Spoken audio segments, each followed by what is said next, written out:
Now, as we have done this thing, the crushing and grinding, you know the concentration of ore, you know the oxidation, you know the reduction now, and the last step which is used is called as refining, right. So, what is actually the refining? Refining is actually done to remove the residual impurities.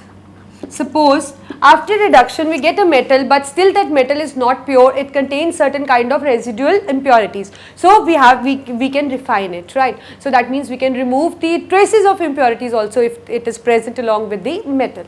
Or what we can do is in refining we can convert it into ready to use form.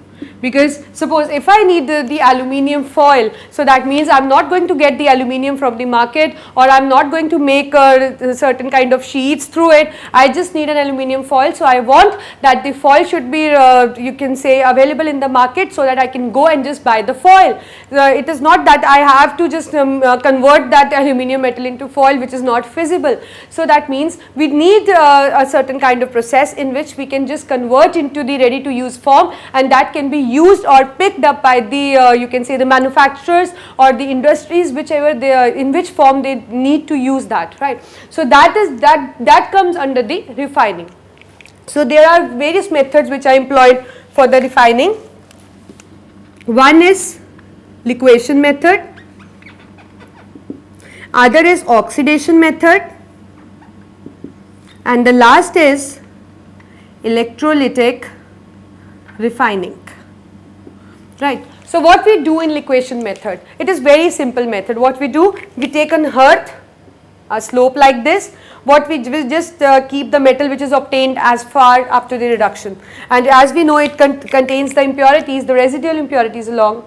So suppose it has the impurities also along sticking to its surface. So what we do, we just heat with the help of burner. And as we know that the metals have lower the melting point as compared to the impurities. So what will happen when we will just apply it with heat, the metal is going to melt, and when it will melt, so it will just flow down from the earth. But the impurities, as they have the melting point higher than the metals, so that means they are not going to melt and they will stay behind on the earth. So here the metal flow and the impurities are left behind. So this is actually the liquefaction method. Now the second method is the oxidation method. What is oxidation? Sometimes along with the metals certain impurities are present which can be easily removed by just combining them with the oxygen, because their oxides are more stable. So all the volatile impurities which are present along sulfur, phosphorus or any other, so what they can do, we can just oxidize it, they just readily convert into the oxygen and they are expelled in the form of gases, and what we are left with, our desired product, that is our metal, right. Third is the electrolytic refining. So first of all you should know, see we did the process electrolytic reduction as well, right.